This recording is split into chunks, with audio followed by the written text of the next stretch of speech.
Good morning, fourth graders. I am going to be reading your social studies lesson 4, the Mexican American War, from your reflections book. So let's start to share desktop. Please make sure that if you've chosen to follow along with this read aloud, that you have your reflections book out, and that way you can be reading it with me as I read it aloud. Here we go. Ooh, that's very weird, isn't it? All right. I think I might shrink this down. Hang on. There we go. I think this is actually better. Let's get to it. Thank you for your patience. One more. Here we go. Okay. So, lesson 4, the Mexican American War, it starts on page 212. So, again, let's always look up at our timeline. So, we're between 1936 and 1946. You can kind of see the span that's up here at the top. You are there. So put on those imagination hats and try to put yourself here. We've been reading a lot about this war, also having the experience from Valley of the Moon. So it's been really wonderful. Here we go. It is July 1846. Each morning, the United States flag is raised over Los Angeles. For days now, American soldiers have marched around your town. They have been telling people that California is now part of the United States. You wonder how the lives of you and your family will change. So remember that California used to be under the Mexican government, under their rule. And so this war is what has separated the two. So that's where we are. Here you go. All right. Page 213. War comes to California. The Mexican American War was partly the result of a disagreement about Texas. Texas had won independence from Mexico in 1836. However, Mexican leaders still considered Texas to be part of Mexico. The Mexican government became angry when United States leaders invited Texas to become a state. Mexican leaders also disagreed about the border between Texas and Mexico. When United States soldiers crossed the border that Mexico had set, Mexican troops attacked them. In turn, the United States declared war on Mexico on May 13th, 1846. Many Americans saw the war as a chance to take control of California, which was still part of Mexico. President Polk ordered John D. Sloat, a commander in the United States Navy, to sail to Monterey, the capital of Mexican California. Sloat reached Monterey on July 2nd and took over the city without firing a shot. On July 7th, 1846, Sloat raised the United States flag at Monterey. He declared that California was now a part of the United States. He told Californians that they would now have the same rights as other United States citizens. A right is a freedom that belongs to a person. So here you go. Here's a picture or a painting. The United States soldiers raised the United States flag over Monterey on July 7th, 1846. So this is where they declared them separate. The fight for California. After Sloat's capture of Monterey, the United States flag was raised at San Francisco and Sonoma on July 9th and at Sutter's Fort on July 11th. When Sloat gave up his command, he named Commodore Robert F. Stockton as the new leader. Stockton made the Bear Flaggers a part of the United States Army. He named John C. Fremont and Archibald Giuseppe, a United States Marine, leaders of the Bear Flaggers. Stockton sent the group out to take control of other California cities. Most American settlers and Californios did not resist the American forces. Fremont and Giuseppe captured Los Angeles on August 12th. Soon after, Stockton declared California is entirely free from Mexican dominion. So that means the Mexican rule. However, this victory did not last long.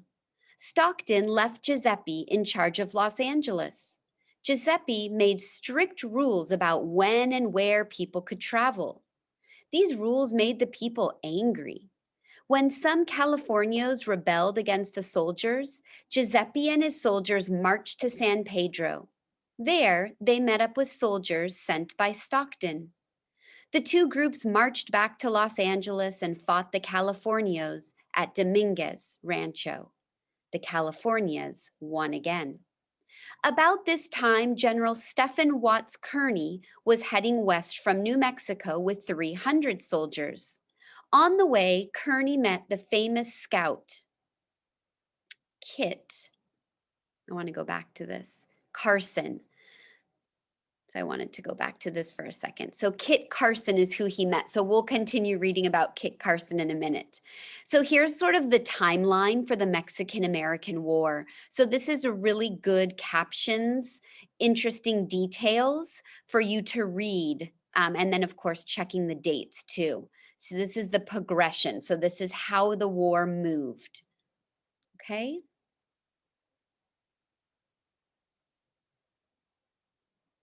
All right, and here's California.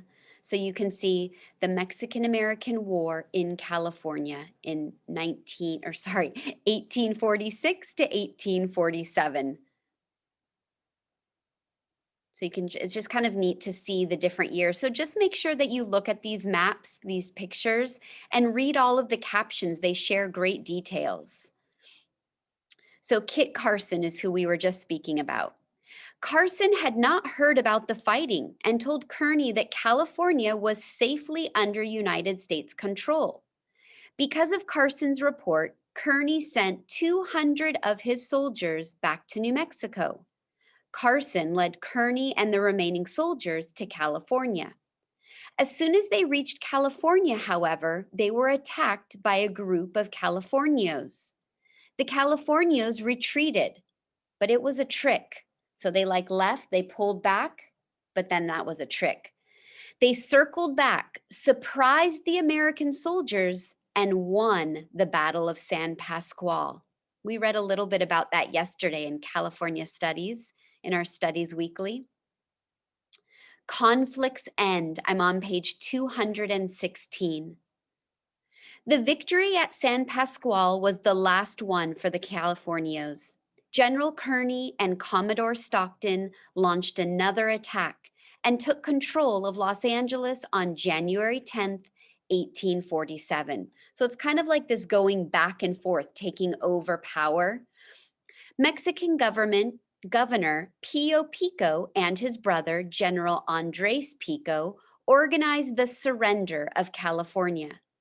They asked to meet with John Fremont. Before the meeting took place, a woman named Bernarda Ruiz asked to talk with Fremont. Ruiz advised Fremont to offer easy peace terms to the Californios. Fremont took her advice and decided not to punish the Californios. She told Fremont that he should,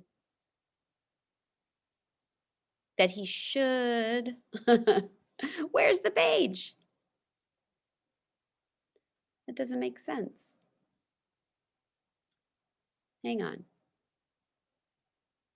Really weird.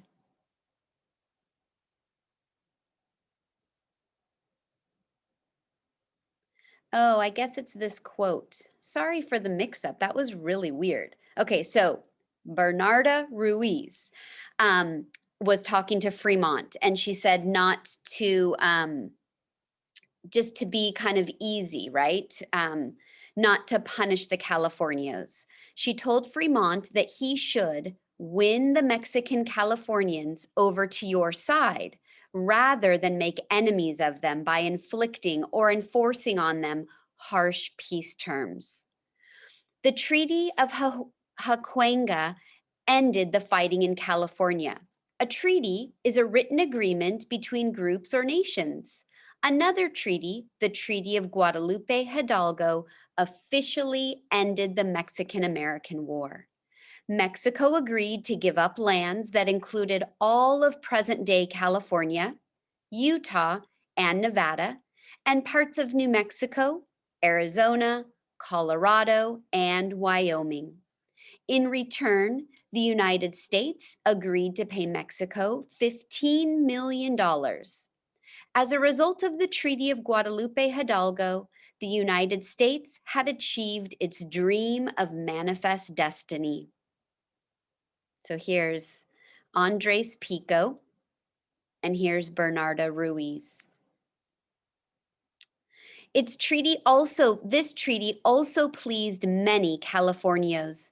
It made them citizens of the United States and allowed them to keep land they had owned before the war. So this treaty, it was very peaceful, the peace treaty, right? Both sides seem happy. Both sides still have things. So I think that was one of the goals you don't want enemies. So keeping everybody happy on both sides was a good thing. All right, in summary, the Mexican-American War began in May of 1846. As a result of the Treaty of Guadalupe Hidalgo, which ended the war, California became part of the United States. And so this is all when it happened in 1846. That's when California officially became part of the US, its own state. So that's part of its statehood history. So here's a picture. Let's read the caption. On January 13th, 1847, Mexican and United States leaders signed the Treaty of Cahuenga, which ended the fighting in California. And then the Treaty of Guadalupe Hidalgo, which officially ended the war. All right, you guys, really good stuff. I'm going to stop sharing. Awesome. I know that a lot of this is repeated over and over, so I hope that it's sinking in. It sure is interesting, and really, I'm just so interested in how we became a state. We're part of California, so this is part of our statehood history. Anyway, all right, I hope you enjoyed that, and I will see you in class this afternoon. All right, bye, fourth grade.